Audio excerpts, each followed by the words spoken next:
நாட்டில் நல்லவங்க ஒருத்தர் 2 பேர் இருக்கிறதுனால தாங்க மழையே பெய்யுது அப்படின்னு சொல்கிறது உண்டு. நல்லார் ஒருவர் உளரேல் அவர் பொருட்டு எல்லாருக்கும் பெய்யும் மழை.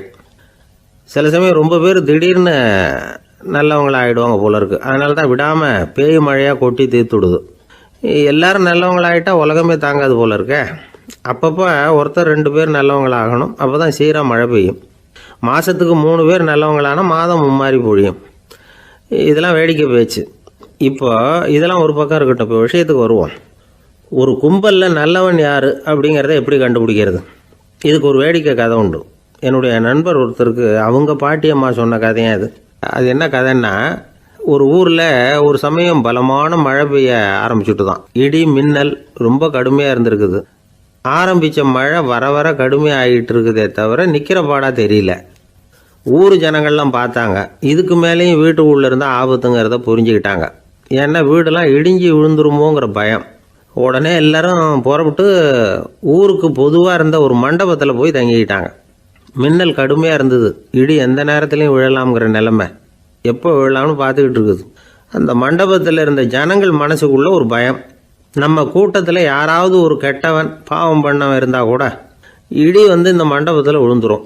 அது எல்லாருக்கும் ஆபத்து அப்படின்னு நினச்சாங்க. சரி, இதுக்கு என்ன பண்ணலாம் அப்படின்னு யோசனை பண்ணாங்க. அந்த கூட்டத்தில் ஒரு பெரியவர் இருந்தார். அவர் ஒரு யோசனை சொன்னார். இதை பாருங்கள், அதுக்கு ஒரு வழி இருக்குது. அதோ எதிர்த்தாப்புல கொஞ்சம் தூரத்தில் ஒரு உயரமாக மரம் ஒன்று இருக்குது பாருங்கள். பொதுவாக இடி சுலபமாக விழறது அது மாதிரி உயரமான மரத்தில் தான். நம்ம கூட்டத்தில் இருக்கிறவங்க எல்லாரும் ஒவ்வொருத்தராக போய் அந்த மரத்தை தொட்டு விட்டு திரும்பி வந்துடணும். நம்மள பாவம் பண்ணவன் யாரோ அவன் அந்த மரத்தை தொடுற சமயத்தில் இடி விழுந்துடும். அவன் மட்டும் போயிடுவான். மண்டபத்தில் இருக்கிற நாமெல்லாம் பொழைச்சிக்கலாம் அப்படின்னு ஐடியா கொடுத்தார் அந்த பெரியவர். இது நல்ல யோசனையாக பட்டது. எல்லாரும் ஒத்துக்கிட்டாங்க. ஒவ்வொருத்தராக போய் அந்த மரத்தை தொட்டு விட்டு திரும்பி வந்தாங்க. இடி எதுவும் விழலை. இன்னமும் பாவம் பண்ண ஆசாமி அதை போய் தொடலை போல இருக்குது அப்படின்னு நினச்சிக்கிட்டாங்க. ஒவ்வொருத்தராக போகிறாங்க. எல்லாரும் போய் தொட்டு விட்டு வந்தாச்சு. இன்னும் ஒரே ஒரு ஆசாமி தான் பாக்கி. கடைசியாக இருந்த அந்த ஆள் பயந்துட்டான். இது வரைக்கும் இடி விழலைன்னா இப்போ என்ன அர்த்தம்? இப்போ நாம் தான் பாக்கி, நாம் தான் தப்பு பண்ண ஆள் போல் இருக்குது அப்படின்னு நினச்சிட்டான். அதனால் துணிச்சலாக போய் தொடுறதுக்கு பயந்தான். தயங்கிக்கிட்டே இருந்தான். இருந்தாலும் மற்றவங்கள்லாம் சும்மா இருப்பாங்களா? கட்டாயப்படுத்தி கழுத்தை பிடிச்சி தள்ளாத குறையா அவனை தள்ளி விட்டாங்க. போய் தொட்டுட்டு வாடான்னு. அவன் நடுங்கிக்கிட்டே போய் அந்த மரத்தை தொட்டான். அதே வினாடி ஒரு பயங்கரமான மின்னல் இடி விழுந்துட்டுது. எங்கே விழுந்தது தெரியுமா? அந்த ஆள் மேலே இல்லை, மண்டபத்தில் விழுந்தது. மண்டபத்தில் இருந்தவங்க பூரா காலி. அந்த ஒரு ஆள் மட்டும் புழைச்சிக்கிட்டான். இந்த ஒரு ஆளை காப்பாற்றுறதுக்காக தான் இடி மண்டபத்தில் விழாமல் இருந்திருக்குது. இதுதான் கதை. அதனால் நல்லவங்க எப்படியும் தப்பிச்சுக்குவாங்க அப்படிங்கிறது ஒரு நீதி. ஒருத்தன் அப்படி தான் தெருவில் நடந்து போய்கிட்டு இருந்தான். ரொம்ப நல்லவன்.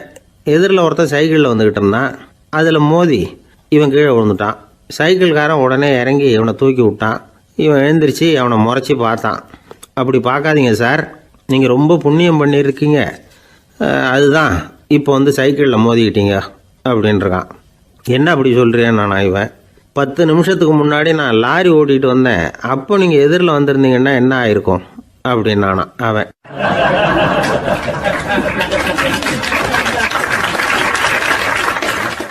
ஒரு பெரிய தத்துவ சிந்தனையாளர் இருந்தார். சுவாங் சு அப்படின்னு பேர்.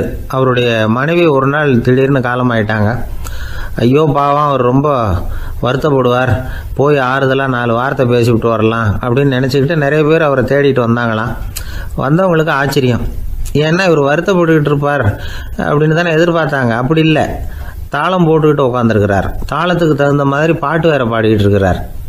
என்ன மனுஷன் அவர், கொஞ்சம் கூட கவலை இல்லாமல் இப்படி இருக்கிறாரு அப்படின்னு நினச்சாங்க. ஒருத்தர் துணிஞ்சு அவர்கிட்ட கேட்டுவிட்டார், என்னங்க இது இப்படி அப்படின்னு. அதுக்கு அவர் என்ன சொன்னார் தெரியுமா? இதை பாருங்கள், என்னுடைய மனைவி பிறக்கிறதுக்கு முன்னாடி அவளுக்கு உயிரும் கிடையாது, உடலும் கிடையாது. அதுக்கு பிறகு தான் உயிர் வந்தது, உடல் வந்தது, அந்த உருவம் வந்தது. இப்போ என்ன ஆச்சு? அந்த உருவமும் உயிரும் போயிட்டுது, அவ்வளவுதானே. வந்தது போயிட்டுது. இளவேனில் காலம், இலையுதிர் காலம், பனிக்காலம், இப்படி பருவங்கள் மாறி மாறி வருது இல்லையா? அது மாதிரி பிறப்பும் இறப்பும் மாறி மாறி வருது. இது இயற்கை. இதுக்காக அழுதா அது எப்படி அப்படின்னாராம். ஞான தெளிவு அடைஞ்சவங்களுக்கு எல்லாமே சுகம்தான். திருவள்ளுவரும் அதை தான் சொல்கிறார். உறங்குவது போலும் சாக்காடு, உறங்கி விழிப்பது போலும் பிறப்பு. தூங்கிறதுக்கெல்லாம் நாம் வருத்தப்பட்டுக்கிட்ட இருக்கிறோமா?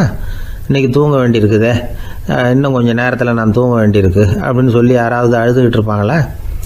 அதனால் இந்த உலக வாழ்க்கையினுடைய இயல்பை யதார்த்தத்தை நாம் தெளிவாக புரிஞ்சுக்கணும். அப்படி புரிஞ்சுக்கிட்டால் நாம் கவலை இல்லாமல் வாழ முடியும். ஒரு வயசான தாத்தா பாட்டி 60 வருஷத்துக்கு முன்னாடி அவங்களுக்கு கல்யாணம் ஆச்சு, ஒன்றாவே வாழ்ந்தாங்க, ஒன்றாவே இறந்து போனாங்க. இப்போ அவங்க 2 பேரும் சொர்க்கத்துக்கு போய் சேர்ந்தாங்க. அங்கே எல்லா வசதியும் இருந்தது. ஒரு பெரிய பங்களாவே இவங்களுக்கு ஒதுக்கி கொடுத்தாங்களாம். இதுக்கு எவ்வளவு வாடகைன்னு கேட்டார் தாத்தா. வாடகையெல்லாம் கிடையாது, இலவசம் அப்படின்னார் அங்கே இருந்தவர். அந்த வீட்டுக்கு பின்னாடி ஒரு பெரிய புல்வெளி இருந்தது. இதில் விளையாட ஏதாவது கட்டணம் உண்டான்னு கேட்டிருக்கார் தாத்தா. அதெல்லாம் ஒன்றும் கிடையாது, பணம்லாம் கட்ட வேண்டியதில்லை அப்படின்னார் அவர். பக்கத்தில் ஹோட்டல் மாதிரி ஒரு பெரிய கட்டடம், உள்ள சாப்பாட்டு மேஜைகள், அது மேலே விதவிதமான பலகாரங்கள். சாப்பாட்டுக்கெல்லாம் எவ்வளவு அப்படின்னு விசாரிச்சாராம் தாத்தா. அதுதான் சொன்னேனே, இங்கே எல்லாமே இலவசம்தான், எது வேணும்னாலும் சாப்பிட்லாம், எவ்வளவு வேணும்னாலும் சாப்பிட்லாம் அப்படின்னாரா. நீங்கள் சொல்கிறீங்க அப்படி, ஆனால் நான் சர்க்கரை சேர்த்துக்கக்கூடாது, உப்பு சேர்த்துக்கக்கூடாது, பாட்டி கையால் எப்பவும் பத்திய சாப்பாடு தான் அப்படின்னாராம் தாத்தா. இதை பாருங்கள், இங்கே உங்களுக்கு அந்த கவலையும் வேண்டியதில்லை. இங்கே நீங்கள் ஸ்வீட்டு சாப்பிட்லாம், காரம் சாப்பிட்லாம், உங்களுக்கு எந்த நோயும் வராது அப்படின்னாராம் அங்கே சொர்க்கத்தில் இருந்தவர். இதை கேட்ட உடனே அந்த தாத்தா பக்கத்தில் நின்ன பாட்டியை பார்த்து கத்தினாராம். அடி பாவி, எல்லாத்தையும் கெடுத்துட்டியே, நீ எனக்கு பத்திய சாப்பாடு போடாமல் கண்டதை திங்க விட்டுருந்தா 10 வருஷத்துக்கு முன்னாடியே நான் இங்கே சேர்ந்துருப்பேனே அப்படின்னாராம்.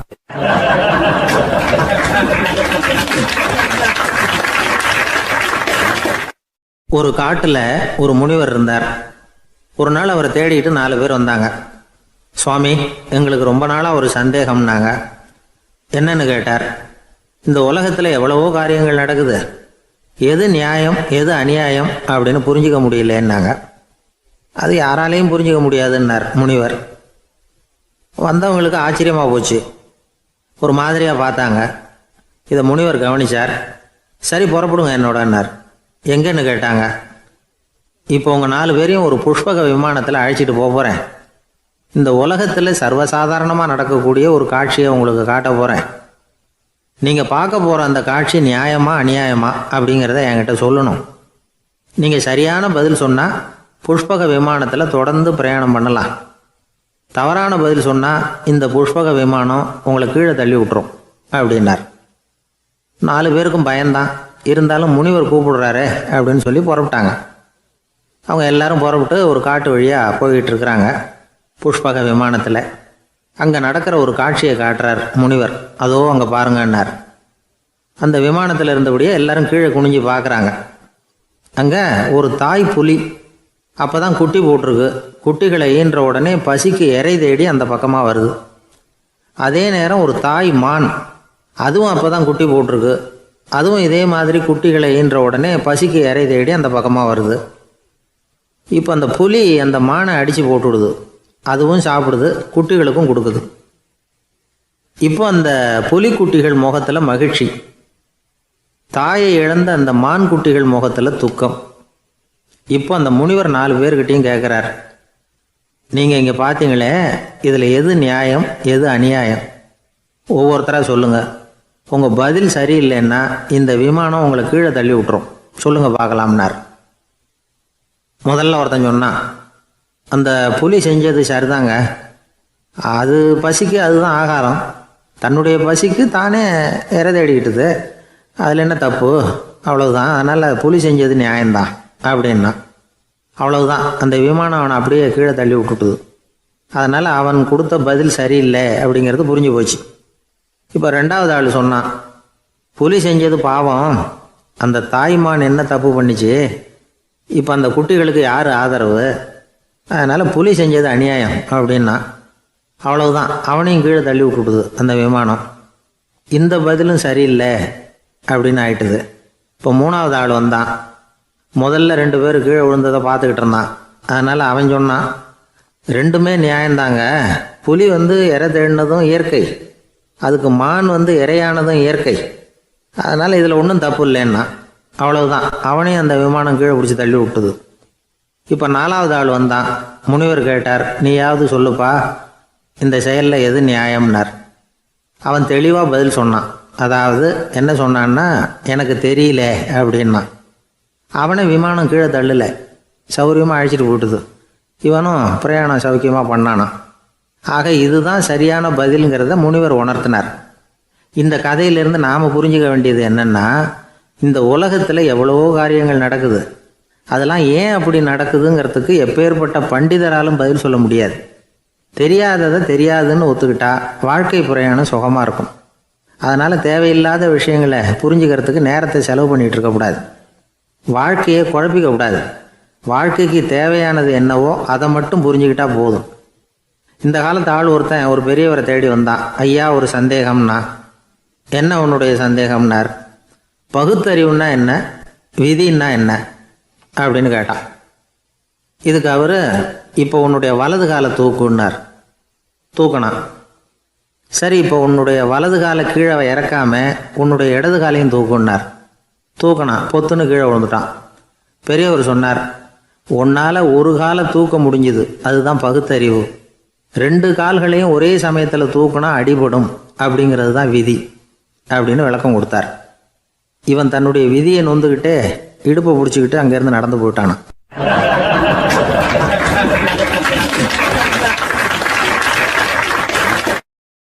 ஒரு ஊரில் ஒரு பெரியவர் இருந்தார். ஒரு நாள் அவரை தேடி ஒருத்தர் வந்தார். ஐயா, நான் கடவுளை பரிபூர்ணமாக நம்புகிறேன் அப்படின்னார். சரி, அந்த நம்பிக்கை உனக்கு எப்படி வந்ததுன்னு கேட்டார் இவர். அவர் சொல்ல ஆரம்பித்தார். ஐயா, எனக்கு கல்யாணம் ஆகி 10 வருஷம் ஆச்சு. ஆனாலும் குழந்தை பாக்கியம் இல்லை. அதுக்கு என்ன காரணமாக இருக்கும்னு நான் யோசனை பண்ணிகிட்டு இருந்தப்போ நண்பர் ஒருத்தர் ஒரு ஆலோசனை சொன்னார். உனக்கு மதப்பற்று இல்லை, எந்த கடவுளையுமே நம்ப மாட்டேங்கிற, அதுதான் காரணம். கடவுளை நம்பு, உனக்கு குழந்தை பாக்கியம் கிடைக்கும் அப்படின்னார். அவர் அப்படி சொன்னாரே தவிர எனக்கு சந்தேகம்தான். இருந்தாலும் அவர் சொன்னபடியும் நடந்து தான் பார்ப்போமே அப்படின்னு முடிவு பண்ணேன். கடவுளை நம்ப ஆரம்பித்தேன். அந்த வருஷமே அழகான ஆண் குழந்தை பிறந்தது. எல்லாம் இறைவன் அருள் அப்படின்னார். இவர் இப்படி சொன்னதை கேட்டதும் அந்த பெரியவர் சொன்னார், நீ சொல்கிறதெல்லாம் சரிதான். இருந்தாலும் இந்த காலத்தில் எந்த ஒரு காரியமாக இருந்தாலும் அதை சோதனை செஞ்சு பார்த்துட்டு தான் ஒரு முடிவுக்கு வந்து சேர முடியும். அறிவுபூர்வமான முடிவு அதுவாக தான் இருக்கும். அறிவியல் சோதனைகள் அப்படித்தான். ஒரு குறிப்பிட்ட விஷயத்தை பற்றி எத்தனை தடவை சோதனை பண்ணாலும் ஒரே முடிவு தான் கிடைக்கணும். அதுதான் சரியாக இருக்கும். அதனால் இப்போ மறுபடியும் ஒரு சோதனைன்னார். என்ன செய்யணும் அப்படின்னு கேட்டார் இவர். கடவுள்கிட்ட ஒரு பெண் குழந்தை வேணும்னு கேளு. முதல்ல ஆண் குழந்தையை கொடுத்தது மாதிரியே இப்போ ஒரு பெண் குழந்தையையும் கொடுக்குறாரா பார்க்கலாம் அப்படின்னார். சரின்னு சொல்லி இவர் அதே மாதிரி முயற்சி பண்ணினார். அதுக்கப்புறம் அவர் இந்த பெரியவர்கிட்ட வரவே இல்லை. கொஞ்ச காலம் கழித்து இவரே அவரை தேடிட்டு போய் கதவை தட்டினார். அவர் கதவை திறந்தார். என்ன ஆச்சு, கடவுள் கண் திறந்தாரா அப்படின்னு கேட்டார். அவர், அந்த சமாச்சாரம்லாம் நமக்கு வேணாம் சார். முதல் தடவை அது ஏதோ தற்செயலாக ஏற்பட்ட ஒரு சாதகம். இப்போ நீங்கள் 2வது தடவை சொன்ன பிறகு தினமும் கடவுளை வேண்டிக்கிட்டு தான் இருக்கிறேன், ஒன்றும் நடக்கலை அப்படின்னார் ரொம்ப விரக்தியாக. ஒரே ஒரு தோல்வியில் உங்கள் நம்பிக்கையெல்லாம் பறந்து போயிடுது பார்த்தீங்களா அப்படின்னார் அந்த பெரியவர். எல்லாம் நல்ல விதமாக நடக்கிற வரைக்கும் நம்பிக்கை, எதிர்பார்த்தது தோல்வியில் முடிஞ்சுட்டுதுன்னா அவநம்பிக்கை. மற்றவர்கள் பேரில் வைக்கிற நம்பிக்கை எந்த நேரத்திலையும் விவகாரமாகி விடக்கூடிய சாத்தியம் உண்டு. நாம் நம்பிக்கை வைக்க வேண்டியது நம்மக்கிட்ட தான். நமக்குள்ளே இருக்கிறார் கடவுள்.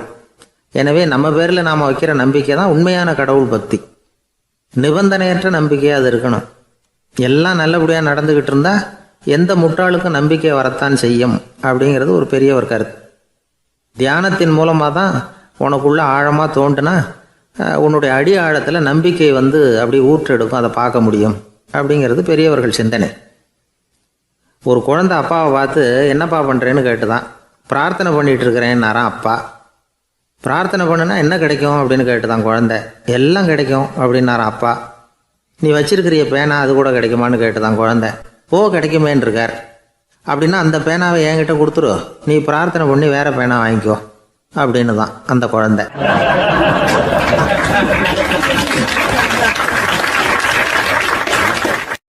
ஒரு வயசான பாட்டியும் தாத்தாவும் ஒரு பூங்காவில் உட்காந்து பேசிக்கிட்டு இருக்கிறாங்க. அவங்களுக்கு கல்யாணம் ஆகி 53 வருஷம் ஆச்சு. பிள்ளைங்கள்லாம் படித்து பெரிய பெரிய வேலையில் இருக்கிறாங்க. பேரன் பேத்திகளும் நல்ல நிலைமையில் இருக்கிறாங்க. இந்த தாத்தாவும் பாட்டியும் சிரித்து பேசிக்கிட்டு இருந்ததை ஒரு பெரியவர் பார்த்தார். அவருக்கு ஆச்சரியமாக இருந்தது. இந்த வயசுலேயும் இவ்வளவு அந்யோன்யமாக இவங்க பேசிக்கிட்டு இருக்கிறாங்களே அப்படின்னு நினச்சார். சரி நேரிலேயே கேட்டுருவோமே அப்படின்னு நினச்சிக்கிட்டு கிட்ட போனார். உங்கள் மன வாழ்க்கையின் வெற்றிக்கான ரகசியம் என்ன அப்படின்னு கேட்டார். இதை கேட்டதும் அந்த தாத்தா சிரிச்சுக்கிட்டே பாட்டியை பார்த்தாராம். அதுக்கப்புறம் சொன்னாராம், நான் இந்த அம்மாவை கல்யாணம் பண்ணிக்கிட்டதுக்கும் எங்களுடைய இல்வாழ்க்கை இவ்வளவு நாளாக பலம் குறையாமல் மகிழ்ச்சியாக இருக்கிறதுக்கும் காரணம் ஒன்று தான். அது என்ன காரணம்னா, எங்களுக்கு இடையில பொதுவாக நிறைய குறைகள் உண்டு, அதுதான் காரணம் அப்படின்னாராம். அவர் சொல்கிறது சரிதான் அப்படிங்கிறது மாதிரியே அந்த பாட்டியும் அவரை நிமிர்ந்து பார்த்தாங்களாம். இந்த பெரியவர் மறுபடியும் அந்த பாட்டியை பார்த்து அதே கேள்வியை கேட்டிருக்கார். உங்களுடைய நீண்டகால மன வாழ்க்கைக்கு கிடைச்ச வெற்றி எதனாலேன்னு சொல்ல முடியுமா அப்படின்னு கேட்டாராம். அவங்களும் சிரிச்சுக்கிட்டே பதில் சொன்னாங்களாம். என்ன பதில் தெரியுமா? சில பேரை நாம் குறிப்பிட்ட பண்புகளுக்காக நேசிக்கிறோம், வேற சிலரை நாம் அந்த பண்புகள் இல்லாத குறைகளுக்காகவே விரும்பி பழகிறோம் இல்லையா அப்படின்னு கேட்டுவிட்டு தலையை குனிஞ்சுக்கிட்டாங்களாம் அந்த பாட்டியம்மா. அவங்க அப்படி சொன்னதை கேட்டதும் இவருக்கு புதுசாக ஞானம் பிறந்தது மாதிரி இருந்துதான். இதுதான் மனம் நிறைந்த மன வாழ்க்கை அப்படிங்கிறார் சுவாமி சின்மயானந்தர். பண்புகளை எப்படி நேசிக்க முடியுதோ அதே மாதிரி பண்புகள் இல்லாத குறைகளையும் நேசிக்க முடியும். மனசு தான் காரணம். ஒரு மேல்நாட்டு தம்பதி, அவங்களும் தாத்தா பாட்டி தான். அவங்க ரெண்டு பேரும் ஒரு பூங்காவில் உட்காந்து சிரித்து பேசிக்கிட்டு இருக்கிறாங்க. அதை ஒருத்தர் பார்த்தார். அவருக்கு ஆச்சரியம், இவ்வளவு காலம் ஆகி இந்த வயசுலேயும் இப்படி அன்பாக பேசிக்கிட்டு இருக்கிறாங்களே அப்படிங்கிற ஆச்சரியம். கிட்ட நெருங்கி போனார். கேட்டார், ஏன் தாத்தா உங்களுக்கு கல்யாணம் ஆகி எவ்வளோ வருஷம் ஆச்சுன்னார். 55 வருஷம் ஆச்சுன்னாராம் அவர். இன்னமும் இவ்வளவு சந்தோஷமாக இருக்கிறீங்களே, அதுக்கு என்ன காரணம்னு கேட்டிருக்கார். அதுக்கு என்ன காரணம்னா, இது வரைக்கும் எங்களுக்குள்ள சண்டையே வந்ததில்லை அப்படின்னாராம்.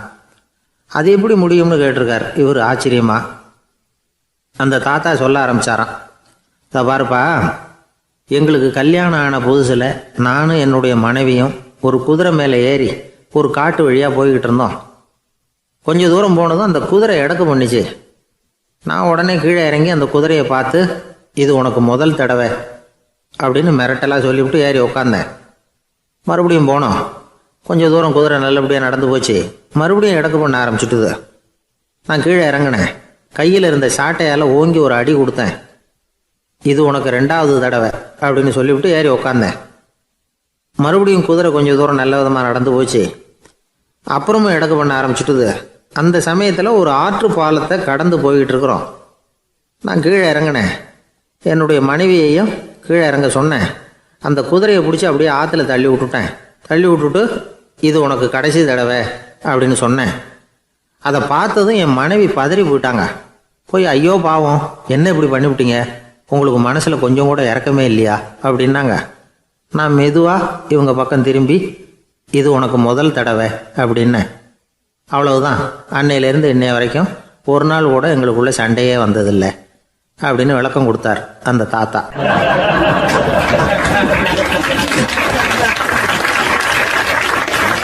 கடற்கரை ஓரமா ஒரு பெரியவர் கையால மணலை கீறிக்கிட்டே உட்காந்துருக்கிறார். என்னத்தையும் தேடிட்டு இருக்கிறது மாதிரி தெரிஞ்சது. மெதுவா கிட்டத்துல போய், என்னத்தை தேடிட்டு இருக்கிறீங்க அப்படின்னு கேட்டோம். அவரு சாவகாசமா நிமிர்ந்து பார்த்து, நிம்மதியை தேடிட்டு இருக்கிறேன்னார். நாங்க ஒரு மாதிரி ஆயிட்டோம். இருந்தாலும் சமாளிச்சுக்கிட்டு, சார் மணல்ல கிழிஞ்சல் தான் கிடைக்கும், நிம்மதி கிடைக்காது அப்படின்னோம். சரி, இன்னைக்கு வசமா நம்ம கிட்ட ஒரு ஆள் மாட்டிக்கிட்டார் அப்படின்னு நினைச்சு அவர் பக்கமா போய் உட்காந்துக்கிட்டு கதை சொல்ல ஆரம்பிச்சிட்டோம்.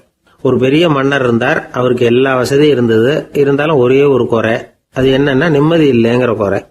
அரண்மனையில தினமும் கலை நிகழ்ச்சி, நாட்டியம் எல்லாம் நடந்துகிட்டு தான் இருந்தது. இருந்தாலும் நிம்மதி இல்லை. சரி, நிம்மதி எங்க கிடைக்கும் அப்படின்னு தேட ஆரம்பிச்சார். உடனே அதுக்கான முயற்சிகள்ல தீவிரமா இறங்கினார். நாட்டில் உள்ள தத்துவ மேதைகளை எல்லாம் கூப்பிட்டுட்டு வர சொன்னார். எல்லாரும் சேர்ந்தாங்க. அவங்கள பார்த்து, நிம்மதி எங்க இருக்குது அப்படின்னு விசாரிச்சார். அவங்களுக்கு அது தெரிஞ்சா ஏன் இப்படி ராஜா முன்னாடி நின்றுட்டு இருக்க போறாங்க? ராஜாவோட கேள்விக்கு ஒவ்வொருத்தரும் ஒவ்வொரு மாதிரி விளக்கம் கொடுக்க ஆரம்பிச்சிட்டாங்க. எந்த பதிலும் ராஜாவுக்கு திருப்தி அளிக்கக்கூடிய அளவுக்கு இல்லை. சரி, போயிட்டு வாங்கன்னு சொல்லி அவங்களெல்லாம் அனுப்பி வச்சுட்டார். ஒரு நாள் அவர் மாளிகையில உப்பருகையில நின்றுட்டு இருக்கிறார். அந்த சமயத்துல தெருவில் ஒரு பிச்சைக்காரன் ரொம்ப உல்லாசமா பாட்டு பாடிக்கிட்டே போய்கிட்டு இருக்கிறான். குரல்ல ஒரு சந்தோஷம், நடையில ஒரு மிடுக்கு. அவங்ககிட்ட கொஞ்சம் கூட கவலை இருக்கிறதா தெரியல. உடனே ராஜா அதை பார்த்தார். ஏவலாளிகளை கைதட்டி கூப்பிட்டார். உடனே ஓடி போய் அந்த பிச்சைக்காரனை இங்க அழைச்சிட்டு வாங்கன்னு உத்தரவு போட்டார். இவங்க உடனே ஓடி போய் அவனை கூப்பிட்டாங்க. அரண்மனைக்கு வாழ்ந்தாங்க. அவன் வரல. அரண்மனைக்குள்ள அடி எடுத்து வைக்க மாட்டேன்னு சொல்லிவிட்டான். ராஜா கிட்ட வந்து விஷயத்தை சொன்னாங்க. அவருக்கு ரொம்ப ஆச்சரியம், இப்படி ஒரு ஆள் இருக்கிறானா அப்படின்னு. சரி, அவன் என்னதான் சொல்றான் அப்படின்னு விசாரிச்சார். இவன் மறுபடியும் தெருவுக்கு போய் கேட்டாங்க. என்ன பார்க்கணும்னா ராஜா விருப்பப்பட்டாருன்னா அவரை வேணும்னா இங்க வர சொல்லுங்க அப்படின்னு சொல்லிவிட்டான். அதை வந்து ராஜா கிட்ட சொன்னாங்க. அவருக்கு கோபம் வரல. இவ்வளவு சுதந்திர உணர்வோடு இருக்கிறவன் சாதாரண ஆளா இருக்க முடியாது அப்படின்னு நினைச்சார். உடனே கிடுகிடுன்னு இறங்கி தெருவுக்கு வந்தார். பிச்சைக்காரங்கிட்ட போனார். நீ கவலைப்படாம சந்தோஷமா பாடிக்கிட்டு போறியே, அது எப்படி முடியுது உன்னால அப்படின்னு கேட்டார். ஏன் அப்படி கேக்குறீங்கன்னா அவன், அதுக்கு இல்ல, எனக்கு அரண்மனையில எவ்வளவோ சுகபோகங்கள்லாம் இருக்கு, இருந்தாலும் நிம்மதி இல்ல. இது ஏன்னு எனக்கு தெரியல. இந்த தேசத்துல உள்ள அறிஞர்களை எல்லாம் கூப்பிட்டு கேட்டு பார்த்துட்டேன், அவங்களுக்கும் தெரியல. உன்னை கேட்டா தெரியும்னு நினைச்சேன், அதனாலதான் சந்திக்கிறதுக்கு ஆசைப்பட்டேன். ஆனா நீ வரமாட்டேன்னு விட்டியே அப்படின்னார். பிச்சைக்காரன் கடகடன்னு சிரிக்க ஆரம்பிச்சுட்டான். மகிழ்ச்சிக்கும் உங்களுக்கும் தடையா இருக்கிறது இந்த மாளிகை தான். இதை விட்டுட்டு வெளியில வந்துட்டா நிம்மதி தேடிட்டு வந்துடும்னா. நான் அரசன், எனக்குன்னு கடமைகள் இருக்கு, அதையெல்லாம் விட்டுட்டு எப்படி வர முடியும்னார் ராஜா. ரெண்டும் ஒரே நேரத்துல கிடைக்கணுங்கிறது முடியாத காரியம். உங்க சுகபோகத்துக்கு விலையாதான் உங்க நிம்மதியை கொடுத்துக்கிட்டு இருக்கிறீங்க. என்ன பாருங்க, என்கிட்ட எதுவும் இல்லை, அதனால எதுவும் போயிடுமோங்கிற பயமும் இல்ல, நிம்மதியா இருக்கிறேன் அப்படின்னா அவன். ராஜா உடனே சந்தோஷப்பட்டு தன்னுடைய மேலங்கியை எடுத்து அவனுக்கு பரிசா கொடுத்தாரான். அவன் சிரிச்சுக்கிட்டே அதை வாங்க மாட்டேன்னு விட்டானான். இதை நீங்க எனக்கு கொடுக்கறதுனால எந்த பயனும் இல்லை, அதே நேரத்துல அதை வாங்கிட்டேன்னா அடுத்த வினாடியிலிருந்து அதை எப்படி காப்பாத்துறதுங்கிற கவலை எனக்கு வந்து சேர்ந்துடும், அப்புறம் தூக்கம் வராது, நிம்மதி போயிடும் அப்படின்னானா. சொல்லிவிட்டு அவன் பாட்டுக்கு சந்தோஷமா பாடிக்கிட்டே போயிட்டான். நிம்மதி எங்க இருக்குங்கிறதையும் ராஜா தெரிஞ்சுக்கிட்டார். அந்த இடத்துக்கு தன்னால போக முடியாதுங்கிறதையும் அவர் புரிஞ்சுக்கிட்டார். இப்படி இந்த கதைய அந்த கடற்கரையில மணலை கீறிக்கிட்டே உட்கார்ந்துருந்தார அந்த பெரியவர்கிட்ட சொல்லி முடிச்சோம். அவர் முகத்துல ஒரு தெளிவு தெரிஞ்சது. எங்களை நிமிர்ந்து பார்த்தார். ரொம்ப நன்றிங்க, இப்ப எனக்கு தெரிஞ்சு போச்சு, நிம்மதி வேணும்னா அதுக்கு என்ன பண்ணணும்னு இப்ப நல்லா புரிஞ்சுக்கிட்டேன் அப்படின்னார். என்ன புரிஞ்சுக்கிட்டீங்கன்னு கேட்டோம். இனிமே இந்த பக்கம் வந்தா உங்க கண்ணுல படாத இடமா பார்த்து உட்காரணும்னு புரிஞ்சுக்கிட்டேன் அப்படின்னார்.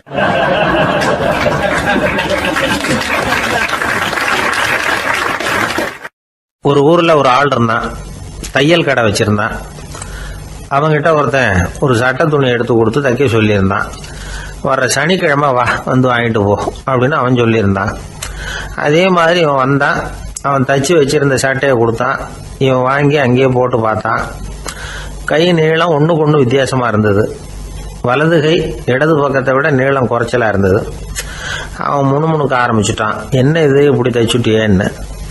இதுக்கு அவன் சொன்னான், ஐயோ இதுக்காகவா சங்கடப்படுறீங்க, வலது கையை மட்டும் கொஞ்சம் உள்ள இழுத்தாப்புல வச்சுக்கிட்டீங்கன்னா சரியா போகுது, மற்றபடி அந்த சட்டையில உள்ள கலை அம்சத்தை கவனிங்க, எவ்வளவு அற்புதமா தச்சிருக்கேன் பாருங்க, ஒரு சின்ன குறைய இப்படி எல்லாம் பொருட்படுத்த வேண்டியதில்லை, நான் சொன்னது மாதிரி கையை கொஞ்சம் உள்ள இழுத்தது மாதிரி வச்சுக்கிட்டு நடந்து போங்க, சோரா இருக்கும் அப்படின்னா.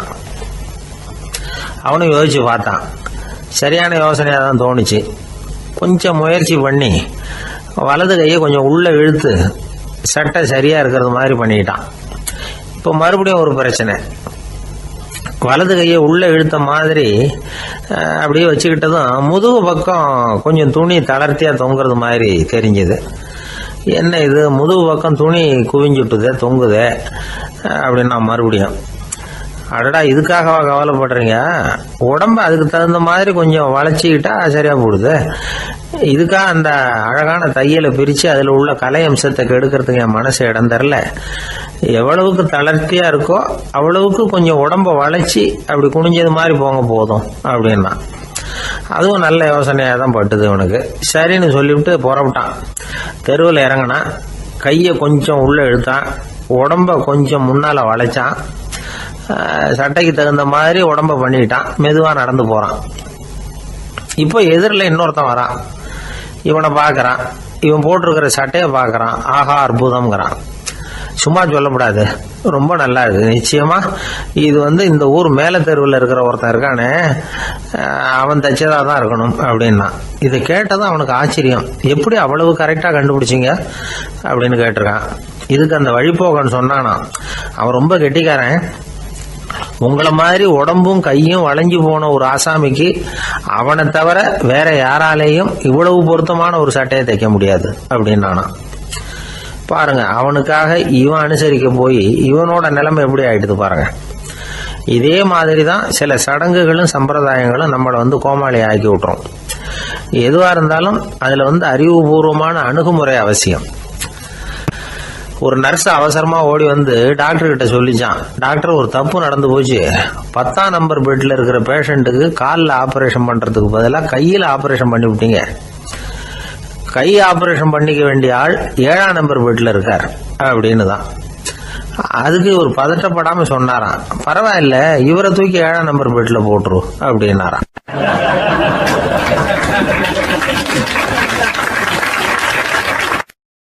தான் மட்டும் வாழ்ந்தா போதும் அப்படின்னு நினைக்கிறவங்களும் உண்டு. தானும் வாழணும், அடுத்தவங்களும் வாழணும் அப்படின்னு நினைக்கிறவங்களும் உண்டு.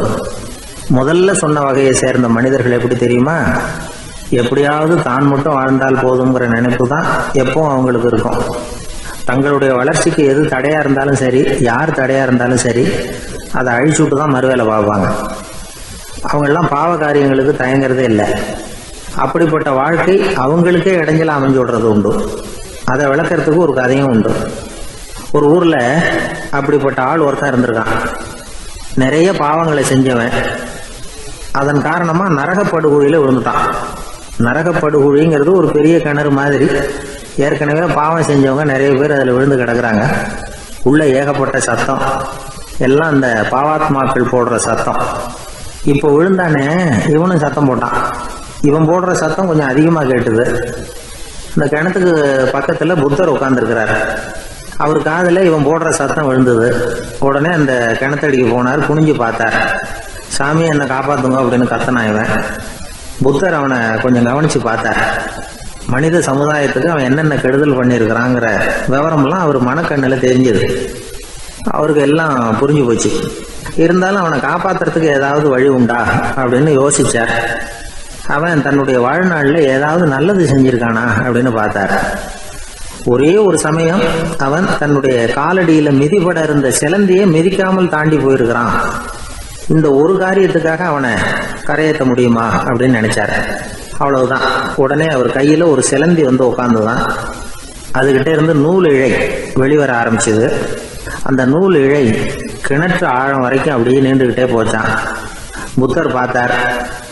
இந்த நூலை பிடிச்சிக்கிட்டு மேலே ஏறி வா அப்படின்னாரு. என்னங்க சொல்றீங்க, இந்த சிலந்தி நூல் என்ன தாங்குமான்னு கத்தனா. எல்லாம் தாங்கும், அதை பிடிச்சிக்கிட்டு ஏறி வா அப்படின்னாரு. சந்தேகத்தோடவே அவன் அந்த நூல் இழைய பிடிச்சி இழுத்து பார்த்தா ரொம்ப வலுவா இருந்தது. அவனுக்கு ஆச்சரியம். அதை பிடிச்சிக்கிட்டு மெதுவா மேலே ஏறி வர ஆரம்பிச்சுட்டான். பாதி தூரம் ஏறி வந்திருப்பான். அப்போ அவன் காலுக்கு கீழே ஏதோ சத்தம். என்னன்னு குனிஞ்சு பார்க்கறான். கீழே கிடந்தவங்க சில பேரும் அந்த நூலை பிடிச்சி மேலே வந்துகிட்டு இருக்கிறாங்க. இவனுக்கு கோபம் வந்துட்டுது. தன்னுடைய இடுப்புல வச்சிருந்த கத்தியை எடுத்து தன்னுடைய காலுக்கு கீழே நூல் இழையை அப்படியே வெட்டி விட்டுட்டான். இனிமே நாம மட்டும்தான் மேலே ஏறி வந்துடணும் அப்படின்னு நினைச்சுக்கிட்டான். ஆனா நடந்தது என்ன தெரியுமா? மொத்த நூல் இழையும் அப்படியே அருந்து கீழே விழுந்துட்டுது. அவனும் பொத்துன்னு கீழே விழுந்துட்டான்.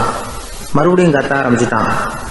ஏற்கனவே அவன் செஞ்சிருந்த ஒரு சிறு கருணை அந்த நூல் இழைக்கு உறுதியை கொடுத்தது. இப்போ அவன் செஞ்ச பாவம் அந்த நூல் இழைய வலுவிழக்க செஞ்சுட்டுது.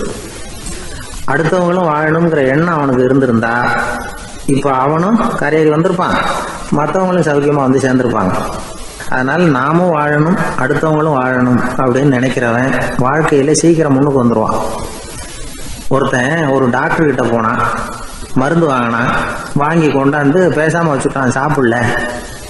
அப்புறம் எதுக்காகப்பா போய் அவர்கிட்ட மருந்து வாங்கினேன் அப்படின்னு கேட்டாங்க. டாக்டர் வாழணும் இல்லையா, அதனாலதான் அப்படின்னா.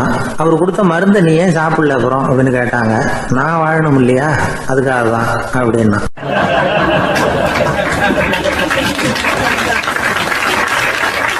ஒரு ஊர்ல ஒரு ஆள் இருந்தான். அவன் ஒரு நாள் கோயிலுக்கு போனான். கடவுள்கிட்ட வேண்டிக்கிட்டான், எனக்கு ஒரு 1,00,000 ரூபா நீ கொடுத்தா நான் உன் சன்னதியில் ஒரு தேங்காய் உடைக்கிறேன் அப்படின்னு வேண்டிக்கிட்டான். கடவுள் பார்த்தார். உடனே அவன் கண் முன்னாடி தோன்றினார்.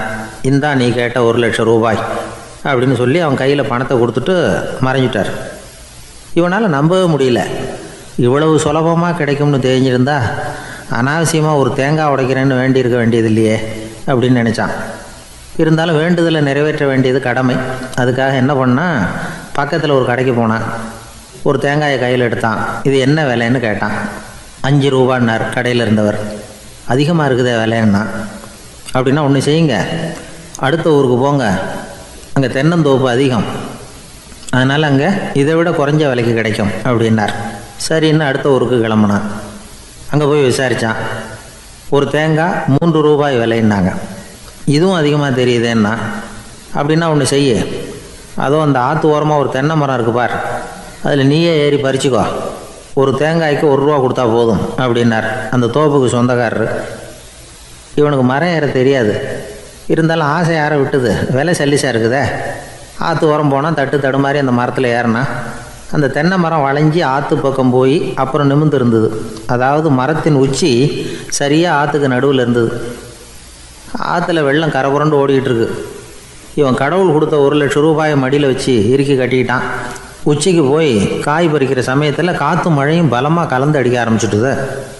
கால் வழுக்கி விட்டுட்டுது. இவன் சடார்னு ஒரு தென்னை மட்டையை பிடிச்சிக்கிட்டு தொங்க ஆரம்பிச்சிட்டான். கீழே பயங்கரமான வெள்ளம், மடியில் 1 லட்சம் ரூபா பணம், என்ன செய்கிறதுன்னு தவிக்கிறான். இந்த சமயம் கரையில் ஒரு யானை பாகன் யானையை குளிப்பாட்டிக்கிட்டு இருக்கிறான். அது அவன் கண்ணில் பட்டது. ஐயா ஒரு உதவின்னு கத்துனான். அவன் என்ன செய்யணும்னு கேட்டான். உன் யானையை மெதுவாக இங்கே அழைச்சிட்டு வா, எனக்கு நேராக கீழே நிறுத்து, என் காலை பிடிச்சி மெதுவாக கீழே இறக்கி விட்டுரு, என் மடியில் இருக்கிற பணத்தில் உனக்கு 10,000 ரூபா தரேன் அப்படின்னா. அவன் பார்த்தான். காலை கையை பிடிச்சா கூட எவனும் இந்த காலத்தில் 10 ரூபாய்க்கு மேலே தரமாட்டேங்கிறான், இவன் காலை பிடிச்சா 10,000 தர்றேங்கிறான் அப்படின்னு யோசனை பண்ணால் உடனே யானையை கொண்டுட்டு போனான். அவனுக்கு நேராக கீழே நிறுத்தினான். அவன் காலை பிடிச்சான். அவ்வளவுதான். அந்த நேரம் பார்த்து யானை மெதுவாக நடந்து அப்பால் போட்டுது. இப்போ யானை பாகன் அவன் காலை கெட்டியாக பிடிச்சிக்கிட்டு தூங்குறான். பரிதாபமாக மேலே பார்க்குறான். அவன் மட்டையை பிடிச்சிக்கிட்டு தூங்குறான். இப்போ யானை பாகன் சொல்கிறான், தம்பி மட்டையை விட்டுறாத, கெட்டியாக பிடிச்சிக்கோ, நான் உனக்கு 10,000 ரூபா தரேன், இதோ மடியில் தான் வச்சுருக்கேன்னா. மேலே தொங்குறவனுக்கு இந்த நிலைமையிலேயும் ஒரு சந்தோஷம், மேற்கொண்டு ஒரு 10,000 ரூபா நமக்கு கிடைக்கும் போல இருக்கே அப்படின்னு. இந்த சமயத்தில் ஒருத்தன் ஒட்டகத்தை ஓட்டிகிட்டு வந்தான் அந்த பக்கமாக குளிப்பாட்டுறதுக்கு. யானை பாகம் பார்த்துட்டான். ஐயா ஒட்டகக்காரரே, அதை இங்கே கொண்டுகிட்டு வா, எங்கள் காலை பிடிச்சி பத்திரமா இறக்கி விடு, நாங்கள் பணம் கொடுக்குறோம்னா. அவனும் பணத்துக்கு ஆசைப்பட்டு வந்தான். அவன் காலை பிடிக்கிற சமயம் ஒட்டகமும் நழுவி போட்டுது. இப்போ 3 பேருமே வரிசையாக தொங்குறாங்க. ஒட்டகக்காரன் கத்துறான், தம்பி மட்டையை விட்டுறாத, கெட்டியாக பிடிச்சிக்கோ, நான் என் மடியில் இருக்கிற 5,000 உனக்கு தந்துடுறேன்னா. மேலே தொங்குறவனுக்கு இன்னமும் சந்தோஷம், இவனும் பணம் தர்றேங்கிறான் அப்படின்னா இன்றைக்கி நமக்கு மொத்த பண வரவு எவ்வளவு அப்படின்னு ஒவ்வொன்றா கூட்டி பார்க்க ஆரம்பித்தான். மனக்கணக்கு சரியாக வரல, அதனால் அப்படியே விரலை விட்டு எண்ண ஆரம்பித்தான். அவ்வளவுதான், மட்டையை விட்டுட்டு கை நழுவி வந்துட்டுது. 3 பேரும் பொத்துன்னு ஆற்றுல விழுந்தாங்க. படாத பாடுபட்டு தட்டு தடுமாறி கரைக்கு வந்து சேர்ந்தாங்க. 3 பேர் மடியில் இருந்த பணமும் ஆற்றோட போட்டுது. பேராசை பெருநஷ்டம் அப்படின்னு ஒரு பழமொழி இருக்குல்ல, அதை விளக்கறதுக்காக சொல்லப்பட்ட கதை இது. இந்த காலத்தில் ஒருத்தர் ஒரு நீச்சல் குளத்தில் நீச்சல் அடிச்சுக்கிட்டு இருக்கிறார். காவலுக்கு இருந்தவர் அதை கவனிச்சுட்டார். கரையிலேருந்து சத்தம் போட்டாராம், இதோ பாருங்கள், இங்கே ராத்திரி 8 மணிக்கு மேலே நீச்சல் அடிக்கிறது சட்டப்படி குற்றம், அதுக்கு அனுமதி கிடையாது, தெரியாதா உங்களுக்கு அப்படின்னாராம். இதுக்கு அவர், ஐயையோ நான் நீச்சல் அடிக்க வந்தவன் இல்லைங்க, சும்மா சுற்றி பார்க்க வந்தவன், தடுமாறி குளத்தில் விழுந்துட்டேன், நீச்சல் தெரியாது, அதனால் தத்தளிச்சுக்கிட்டு இருக்கிறேன் அப்படின்னு கத்துனாராம். கரையில் இருந்தவர் பார்த்தார். ஓ அப்படின்னா சரி, அதுக்கு ஒன்றும் தடை இல்லை அப்படின்னு சொல்லிவிட்டு அவர் பாட்டுக்கு நடந்து போயிட்டாராம்.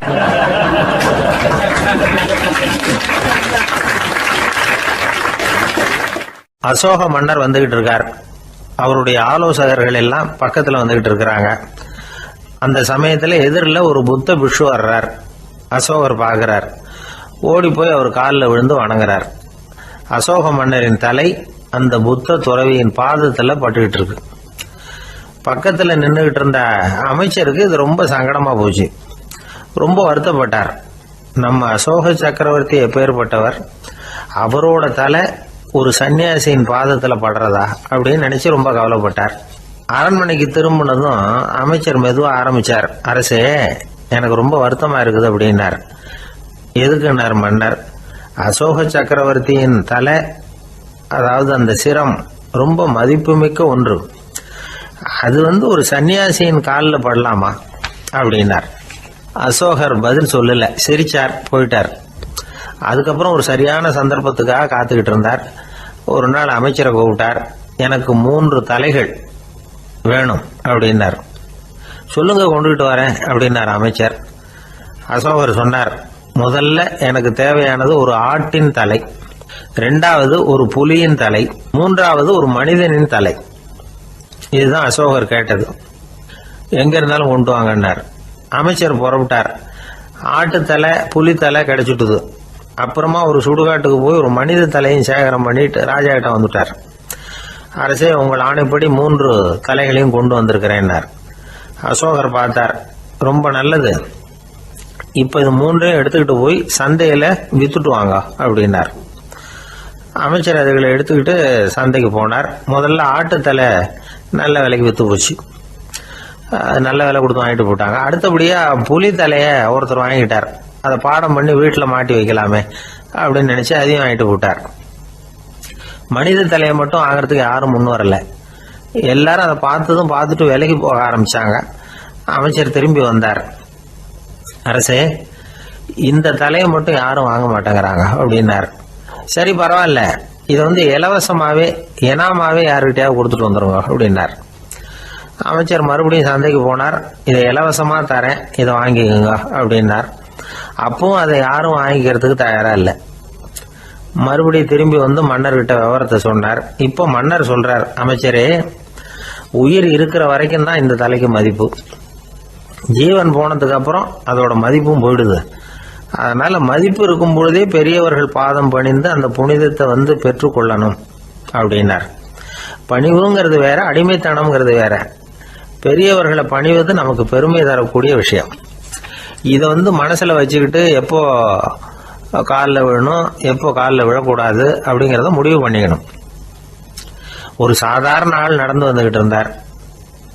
எதிரில் வந்த ஒரு பெரிய மனுஷன் ஓடி போய் அவர் காலில் விழுந்து தன்னுடைய தலையை அவர் பாதத்தில் கொண்டு போய் வச்சார். கொஞ்ச நேரம் கழிச்சு எழுந்திரிச்சு வந்துட்டார். வந்த பிறகு இவரை கேட்டேன், ஏன் திடீர்னு ஓடி போய் அந்த ஆளு காலில் விழுந்தீங்க அப்படின்னு. அவர் போட்டிருக்கிறது என்னோட காணாம போன செருப்பான்னு கண்டுபிடிக்கிறதுக்காக அப்படி விழுந்தேன் அப்படின்னார்.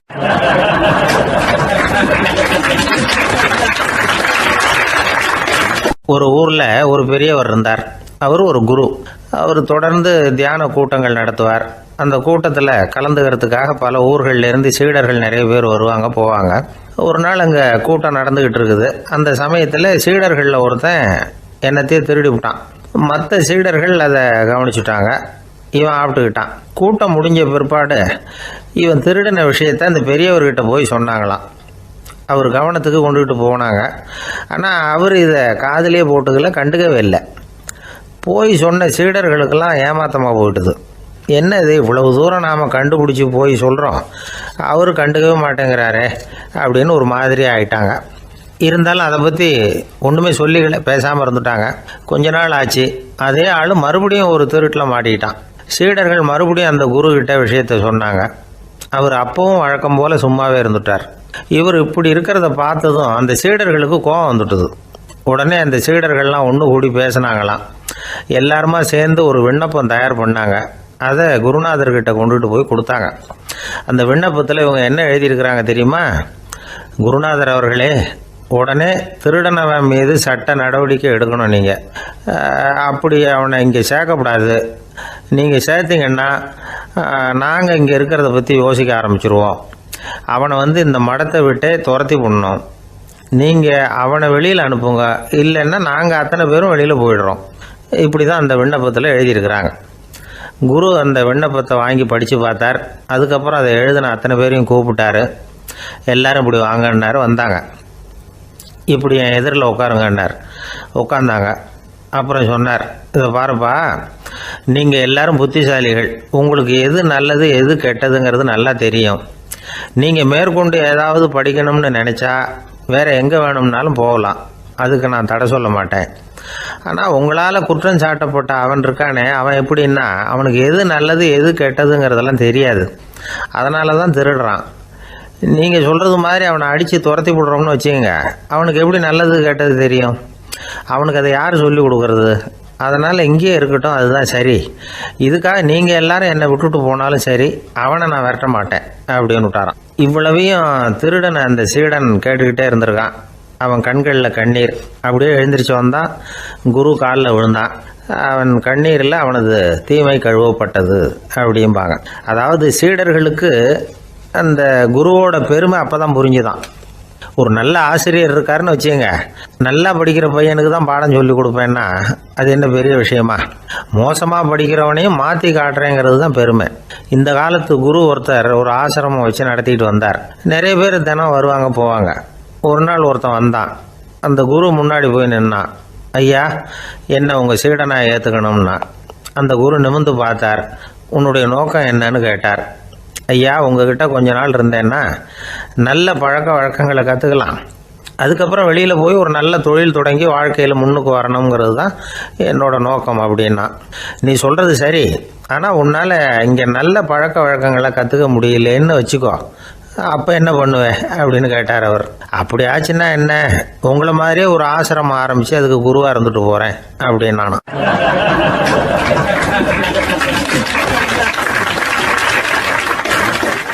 ஒருத்தன் வேகமாக ஓடி வந்தான். ஏப்பா அப்படி தலை தெறிக்க ஓடி வர்றேன்னு கேட்டேன். பின்னாடி துரத்திக்கிட்டு வருது சார் அப்படின்னா. ஏதாவது நாய் துரத்திக்கிட்டு வருது போல இருக்கு அப்படின்னு நினச்சி அவனுக்கு பின்னாடி பார்க்குறேன். கண்ணுக்கு எட்டின தூரம் வரைக்கும் எதுவுமே தெரியல. ஏன்பா எதுவும் ஒன்றை துரத்துறது மாதிரி தெரியலையேன்னு. நல்லா பாருங்கள் சார் அப்படின்னா. பார்த்துட்டு தான் சொல்கிறேன் என்ன. இதோ பாருங்கள் சார், இதுதான் என்னை துரத்துது அப்படின்னு அவன் காட்டுறான். அவன் சுட்டி காட்டின இடத்துல பார்த்தா அங்கே அவனுடைய நிழல் தான் தெரியுது.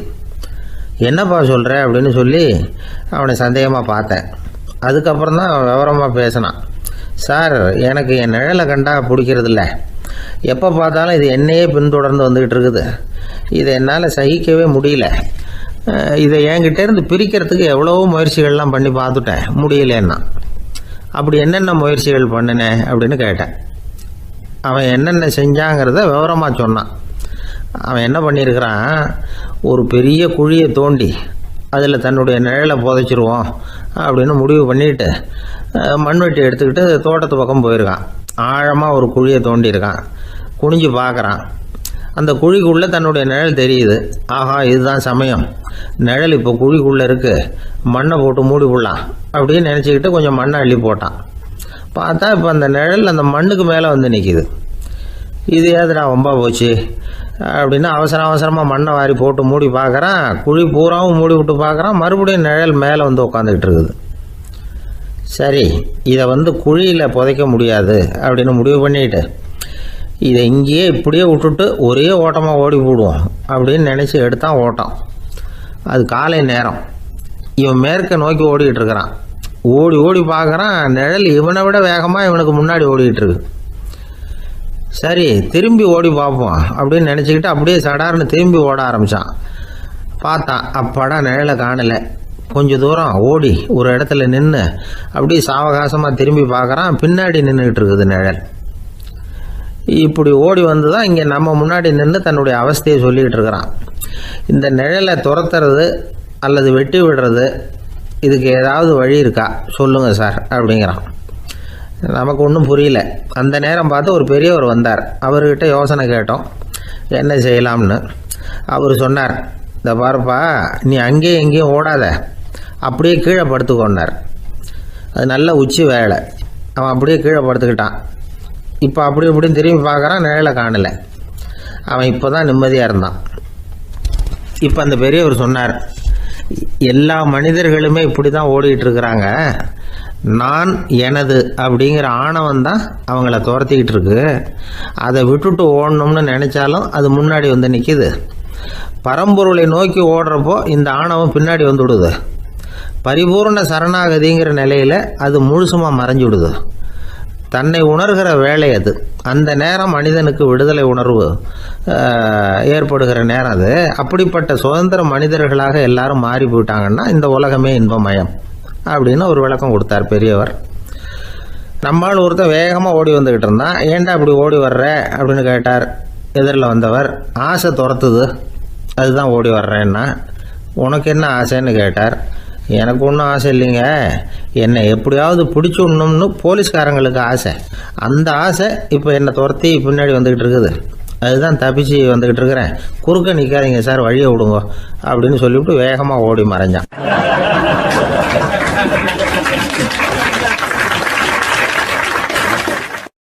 ஜப்பானில் உள்ள ஒரு புத்த விகாரை.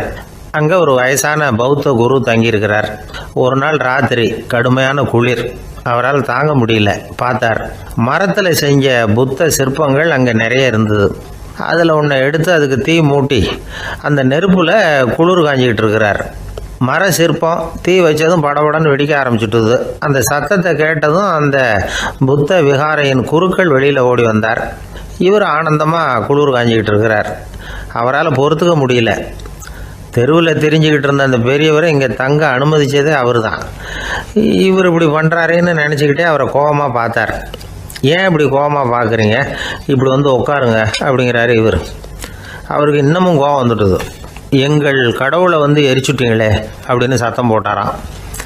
அப்படியா அப்படின்னு கேட்டுக்கிட்டே அந்த சாம்பலை கிளறினார் இவர். என்ன செய்கிறீங்கன்னு கேட்டிருக்காரு அவர். நான் எலும்புகளை தேடுறேன்னாராம். நீங்கள் ஒரு பைத்தியம், இது ஒரு மர சிற்பம், இதில் எலும்புகள் கிடையாது அப்படின்னாராம். அவருக்கு கோபம் வந்துட்டுது. உடனே வெளியில் போங்கன்னு கத்தியிருக்கார். வெளியில் தள்ளி கதவையும் சாத்தி விட்டாராம்.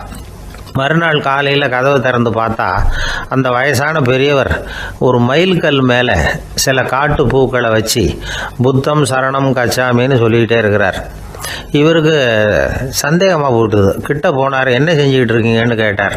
இது என்னுடைய காலை நேர பிரார்த்தனைனாராம். நிஜமாகவே நீங்கள் ஒரு பைத்தியமாக தான் இருக்கணும், ஏன்னா அது ஒரு மயில்கல் அப்படின்னாராம்.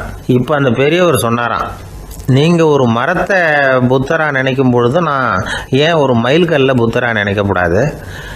நான் வந்து புத்தரை எரிக்கலாம், ஏன்னா அவரை நான் நேசிக்கிறேன். அந்த சிற்பம் வந்து மரத்தால் ஆனதுங்கிறது எனக்கு தெரியும். நான் ஒரு மயில்கல்லை தொழலாம், ஏன்னா அது எனது பூக்களை தாங்குது. நான் இந்த மயில்கல்லுக்குள்ளே மறைஞ்சிருக்கிற புத்தரை பார்க்குறேன். யாராவது ஒரு சிற்பி இதை சிலையாக்கினாதான் நீங்கள் புத்தரை பார்க்க முடியும். அன்னைக்கு ரொம்ப குளிராக இருந்தது. நான் எனக்குள்ளே இருக்கிற புத்தரையும் பாதுகாக்கணும். உள்ளே இருக்கிற புத்தரை காப்பாற்றுறதுக்காக வெளியில் உள்ள புத்தரை எரிக்கலாம், அதில் ஒன்றும் தப்பு இல்லை. அது அவருடைய போதனையிலேயே இருக்குது. உனக்குள் ஜோதியாக இரு அப்படிங்கிறது அவருடைய போதனை. என்னுடைய புத்தர் வந்து குளிரில் நடுங்கிட்டு இருந்தார். அந்த மர சிற்பங்கள் வெயில் மழையில் உணர்ச்சி இல்லாமல் இருந்தது, அதனால் அப்படி பண்ணினேன். ஆனால் நீங்கள் என்ன பண்ணீங்க? நான் ஒரு மர புத்தரை எரிச்சதுக்காக உயிருள்ள புத்தரை வெளியில் தள்ளி கதவை சாத்தினீங்க அப்படின்னாராம் அந்த பெரியவர். உண்மையான பக்திங்கிறது இதுதான். அதாவது உனக்குள் ஜோதியாக இரு அப்படின்னு புத்தர் சொன்னார் இல்லையா, அது மாதிரி தனக்குள் ஜோதியாக இருக்கிற இந்த காலத்து ஆசாமிகள் நிறைய பேர் உண்டு. எப்பவும் போதையிலேயே இருக்கிறவங்க. ஒரு நாள் நடு ராத்திரி ஒரு மது கடையில் ஒரு ஆள் அங்குள்ள சிப்பந்திகள் கிட்ட கேட்டுக்கிட்டு இருக்கிறான். மறுபடியும் இந்த கடை எப்போ திறப்பாங்கன்னு கேட்டானா. நாளைக்கு காலையில் 8 மணிக்கு திறப்பாங்க அப்படின்னு நானும் அங்கே இருந்த ஆள். அவன் திருப்பி திருப்பி அதையே கேட்டுக்கிட்டு இருக்கான். இவனுக்கு பதில் சொல்லி சொல்லி அழுத்து போச்சு. அதான் சொல்கிறேன் ஐயா, நாளைக்கு காலையில் வா அப்படின்னாங்களாம். அதுக்கு இவன், நான் வர்றதுக்காக கேட்கலையா, நேத்திக்கு வந்தவன் உள்ளேயே மாட்டிக்கிட்டேன், வெளியில் போகிறதுக்காக கேட்டேன் அப்படின்னு நானும்.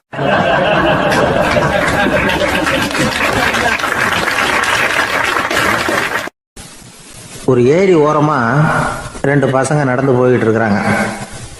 அதில் ஒருத்தன் பணக்கார வீட்டு பையன், இன்னொருத்தன் ஏழை. இவங்க 2 பேரும் போய்கிட்டு இருக்கிறாங்க.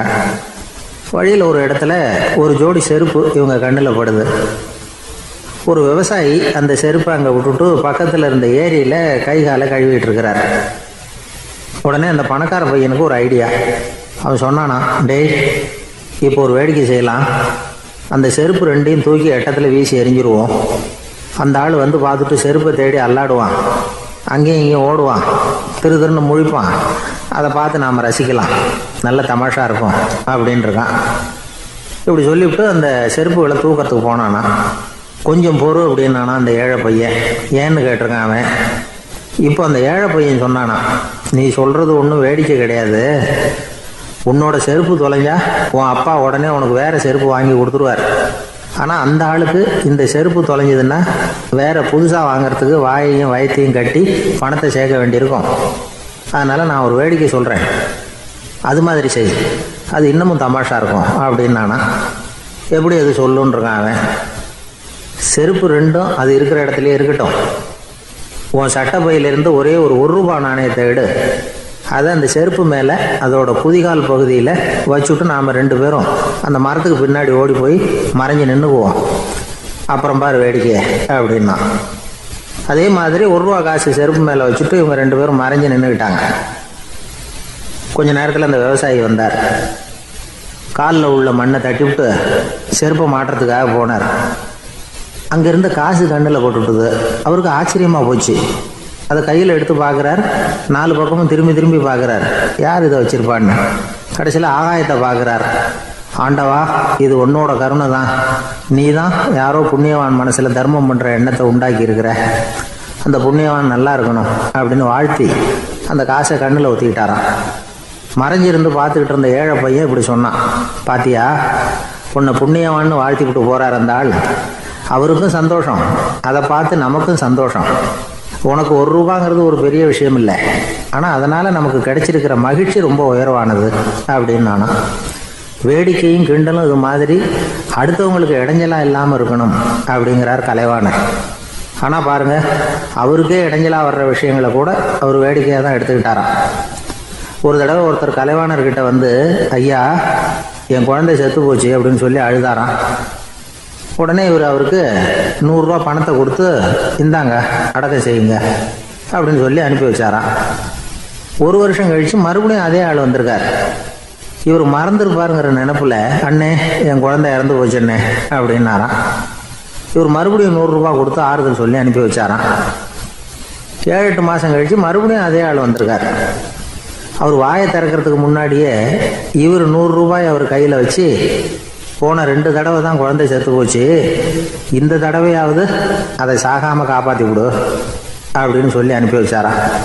அதுக்கப்புறம் அந்த ஆள் வர்றதே இல்லையா.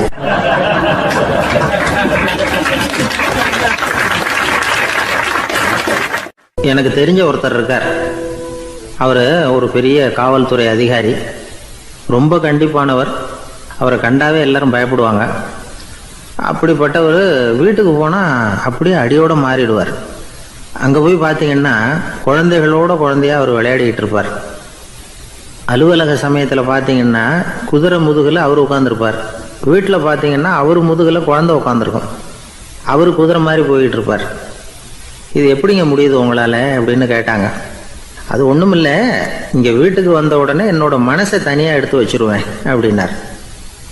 அது என்னங்க உங்கள் சட்டப்பயிலியாக இருக்குது மனசு, அது தனியாக எடுத்து வைக்கிறதுக்கு அப்படின்னு கேட்டாங்க. அப்படி இல்லைங்க, இது ஒரு பயிற்சி, மனப்பயிற்சி, அவ்வளவுதான் அப்படின்னார். இப்படி சமயம் பார்த்து மனசை தனியாக வச்சுவிட தெரிஞ்சவங்க வாழ்க்கையில் எப்பவும் உற்சாகமாக இருப்பாங்க அப்படிங்கிறது பெரியவங்க கருத்து. ஒரு டாக்டர் ஆஸ்பத்திரியில் இருக்கிற வரைக்கும் டாக்டராக இருக்கலாம். அவர் மனைவிகிட்டையும் அவர் டாக்டராக இருக்க வேண்டிய அவசியம் இல்லை. ஒரு வக்கீல் கோர்ட்டில் இருக்கிற வரைக்கும் வக்கீலாக இருக்கலாம்.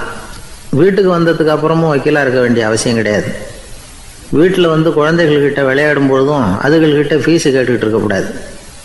நாம் எப்படி இருக்கணும்னு பெரியவங்க சொல்கிறாங்கன்னா, மனசோட சேரக்கூடாதான். அப்படி சேராமல் வாழ்க்கையை கவனிக்கணுமா. மனசை அப்படியே தனியாக எடுத்து பக்கத்தில் வச்சுடணும். அப்படின்னா அதை அப்படியே தூக்கி எறிஞ்சுடு அப்படின்னு அர்த்தம் இல்லை. ஏன்னா மனசுங்கிறது நமக்கு உபயோகப்படக்கூடிய ஒன்று தான். எப்போ அது தேவையோ அப்பப்போ எடுத்து உபயோகப்படுத்திக்கணும். தேவைப்படுறப்போ எடுத்து கண்ணாடியை மாட்டிக்கிறோம்ல, படிக்கும் பொழுது கண்ணாடி தேவைப்படுது, எடுத்து மாட்டிக்கிறோம் இல்லையா. அது மாதிரி கணக்கு போடுறதுக்கு மனசு தேவை. கடைக்கு போய் ஒரு பொருள் வாங்குகிறோம், காசு கொடுக்குறோம், மீதி சில்லறை சரியாக இருக்கா அப்படின்னு எண்ணி பார்த்து வாங்க வேண்டியிருக்கு. அந்த சமயத்தில் மனசை எடுத்து தனியாக வச்சுட்டேன் அப்படின்னு சொல்லிகிட்டு இருக்கக்கூடாது. பரீட்சைக்கு படிக்க வேண்டியிருக்குது, படித்ததையெல்லாம் அப்படியே நினைவில் வச்சுக்க வேண்டியிருக்கு. அந்த சமயத்தில் மனசை தூக்கி எறிஞ்சுட்டேன் சார் அப்படின்னு சொல்லிகிட்டு இருக்கக்கூடாது. அப்படி சொன்னால் பரீட்சை நம்மளை தூக்கி எறிஞ்சிடும்.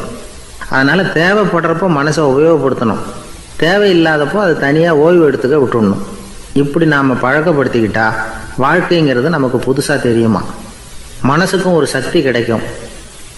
எந்திரங்களுக்கு ஓய்வு கொடுக்குற மாதிரி மனசுக்கும் ஓய்வு கொடுக்கணும், இல்லைன்னா அது களைச்சி போயிடும்.